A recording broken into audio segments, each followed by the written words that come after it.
Hello everyone, welcome to today's English class. In today's English class, we're going to be looking at idiomatic expressions. We're going to be learning all about idioms, what idioms are, how can they be used in sentences. So stay tuned, it promises to be a fun and interesting. Now, what are idioms? An idiom is a group of words that means something different than the word it says.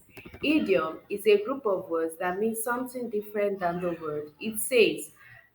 We have an example on the screen. It is raining cats and dogs. Now, when we talk about idioms are words that they mean totally different from what they say. Like that example, it is raining cats and dogs. If you look at it literally, it is literally impossible for cats and dogs to be coming down from the sky. So, but that is not what it means. When you say it's raining cats and dogs, it simply means it is raining heavily. That means the rain is heavy. That's a typical example of what an idiom is. Now, why do we use idioms? We use idioms one to make language more fun, two to describe feelings or situations in a creative way, three it builds a better understanding of English. Now, we use idioms to make language more fun. Imagine saying to somebody that, oh, don't spill the beans. Somebody that does not actually understand what idiom is will be like, what are you talking about? Are you talking about spilling beans?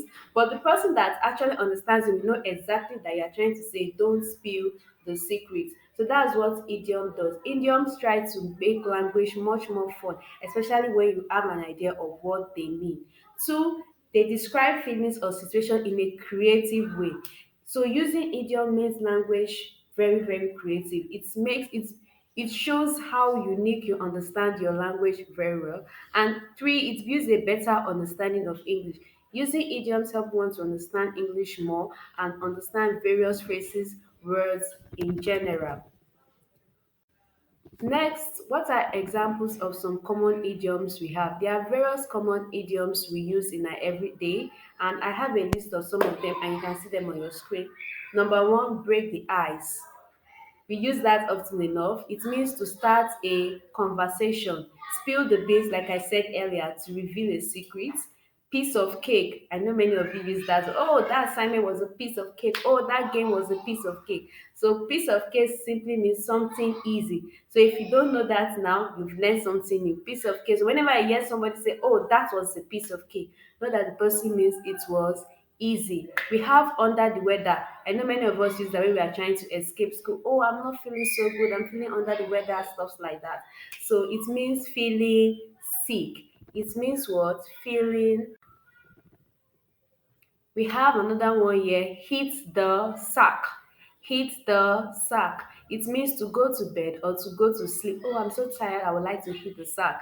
That simply means the person is saying he or she wants to go to bed. We have also have another one. Cost an arm and a leg. Cost an arm and a leg. It means something very expensive. Oh, that watch cost an arm and a leg. It doesn't mean that the watch actually costs the person's arm and leg literally.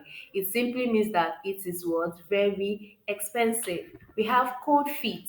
To feel nervous or scared about doing something. Oh, I'm having cold feet about going on stage. I'm having cold feet about my presentation tomorrow. When you hear somebody use words like that, doesn't mean the person's feet are actually cold. It just simply means that the person is feeling nervous about what he or she has to do. Number eight, the ball is in your court. That doesn't mean literally that the ball is in your court. It simply means it's your turn to make a decision or to take an idioms in action. So, from our knowledge about idioms, I have some idioms on the screen, and I would like you to take a moment, pause the video, and match each idiom to what you think they mean. We have bite the bullet, hit the nail on the head, pull someone's leg, once in a blue moon, add fuel to the fire. So on the other side, you have meaning. So match each idiom to what they actually mean. And I would like to see all your answers in the comment section. So I hope you all do well in this, and I hope you've learned something new about idioms today. So I hope you've learned something new about idioms today, and I can't wait to see you in the next class. Enjoy.